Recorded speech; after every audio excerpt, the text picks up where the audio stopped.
The tragic death of viral sensation Peanut the Squirrel sparked nationwide outrage, with political figures like Vance speaking out about his demise. But who exactly was this tiny squirrel? Sadly, Peanut's final hours were anything but happy. On October 30th, 2024, Peanut the Squirrel's life ended in a way that shocked millions: euthanasia. This tiny eastern gray squirrel was rescued as a baby from the streets of New York, whereupon he rose to fame as a social media sensation by charming audiences with his playful antics and fun personality. However, behind the adorable videos and viral posts lay a story filled with heartbreak, legal battles, and controversy. Peanut's story began tragically when his mother was struck and killed by a car. Mark Longo discovered the vulnerable baby rodent and committed to caring for him personally. For 8 months, Longo provided round-the-clock care, bottle-feeding Peanut and nursing him back to health. When Peanut was old enough, Longo attempted to release him into the wild, hoping he would adapt to his natural habitat. However, Peanut returned with a severe injury, half of his tail torn off, leaving him ill-suited for wilderness survival. Faced with the squirrel's fragile condition, Longo made the decision to provide him a permanent home. After recovering from his difficult start in life, Peanut found a new purpose: delighting audiences worldwide. Over the years, he became a beloved social media sensation, earning a devoted following on Instagram and TikTok. His quirky antics captured hearts across the globe, with his Instagram account alone amassing hundreds of thousands of followers. However, Peanut's fame was bittersweet. Following his tragic death, social media became a battleground for grief and outrage. Heartfelt messages poured in from his followers, reflecting the profound sense of loss. Yet the incident also became deeply politicized, with figures like Vance weighing in. The same government that doesn't care about hundreds of thousands of illegal immigrant criminals coming into our country doesn't want us to have pets.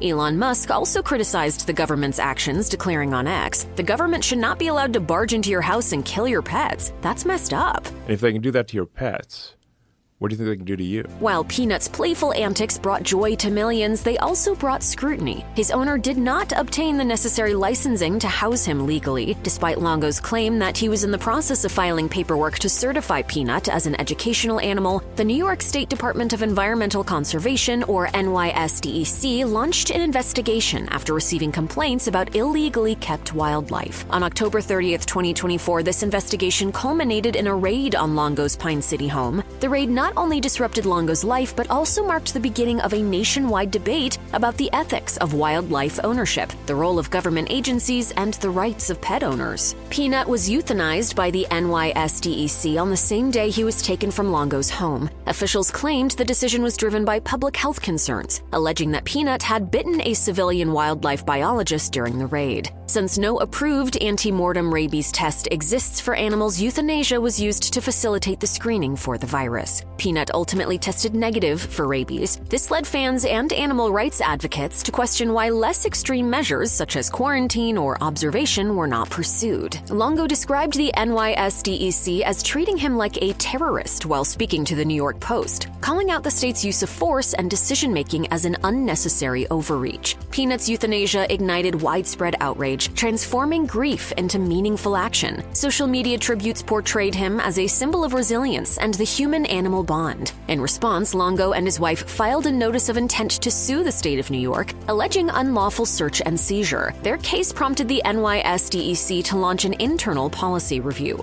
The community's response was swift and heartfelt. Supporters rallied around Peanut's Freedom Farm Animal Sanctuary, established by Longo. A GoFundMe campaign in Peanut's memory also raised over $250,000 as of December 12, 2024. Longo expressed profound gratitude for the community's support, emphasizing that all funds would directly benefit the sanctuary's animals. He wrote on the page, "Together, we can make a difference and ensure that no other animals suffer a fate like Peanut."